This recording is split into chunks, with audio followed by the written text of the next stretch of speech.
Pemerintah menyegel sebanyak 35 lahan di Pulau Kalimantan dan Sumatera yang menjadi sumber kebakaran hutan dan lahan sejak Juli hingga Oktober 2023.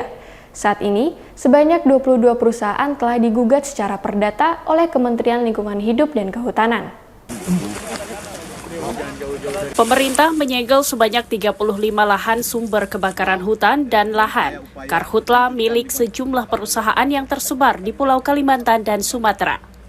Penyegelan ini dimulai dari bulan Juli hingga Oktober 2023. Dalam konferensi pers yang digelar usai rapat koordinasi khusus tingkat menteri terkait peningkatan upaya penanggulangan karhutla di Jakarta Senin 9 Oktober, Menteri Koordinator Bidang Politik, Hukum, dan Keamanan Mahfud MD mengatakan penyegelan lahan ini adalah upaya untuk meningkatkan penegakan hukum dalam penanganan karhutla.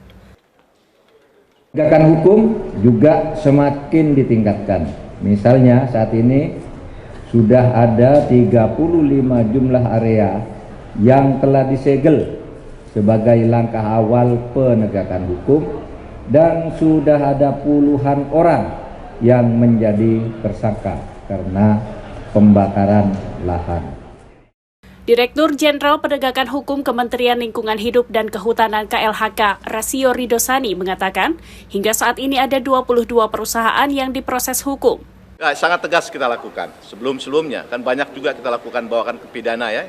Ada juga pimpinan perusahaan juga kita tersangka dan masuk ke penjara. Kemudian juga ada kita lakukan gugatan perdata dengan jumlah yang sangat besar. Ada 22 perusahaan kita gugat perdata. Ya. KLHK akan menindaklanjuti surat keputusan bersama Menteri LHK, Kapolri, dan Jaksa Agung untuk melakukan penegakan hukum terpadu yang ditargetkan rampung pada tahun ini.